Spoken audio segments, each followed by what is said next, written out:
We'd now like to introduce the unit, the electron volt. In atomic physics, energies are so low that it's awkward to use joules. A smaller unit of energy is the electron volt, or eV. Its value equals the potential energy of an electron in a region of space where the voltage is 1 volt. That is, 1 electron volt is equal to 1.6 times 10 to the minus 19 joules. And because we're working in electron volts, it's also convenient to convert Planck's constant to units of electron volt seconds rather than joule seconds. Here we do that conversion. H is 6.63 times 10 to the negative 34 joule seconds. We then multiply that by 1 electron volt for every 1.6 times 10 to the negative 19 joules, and we get that Planck's constant can also be written as H equals 4.14 times 10 to the negative 15 electron volt seconds.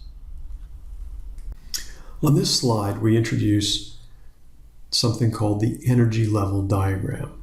Here on the left, we see the energy level diagram for hydrogen. Each one of the energy levels is described by its integer. N equal 1 for the ground state, N equal 2 for the first excited state, N equals 3 for the second excited state, and so on. We also see that when an electron moves from a lower state to a higher state, it is termed absorption with an upward arrow. It is called emission when it goes from a higher state to a lower state with the result of a photon being emitted. And we term it ionization when we remove the electron completely from the atom. Each one of the spectral series that we were discussing earlier for hydrogen are shown here.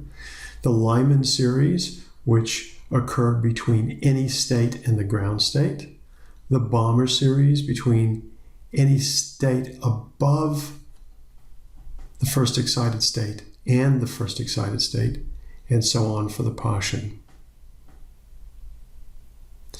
The energies for absorbed and emitted photons are calculated using HF is equal to the difference between the energies of the two states.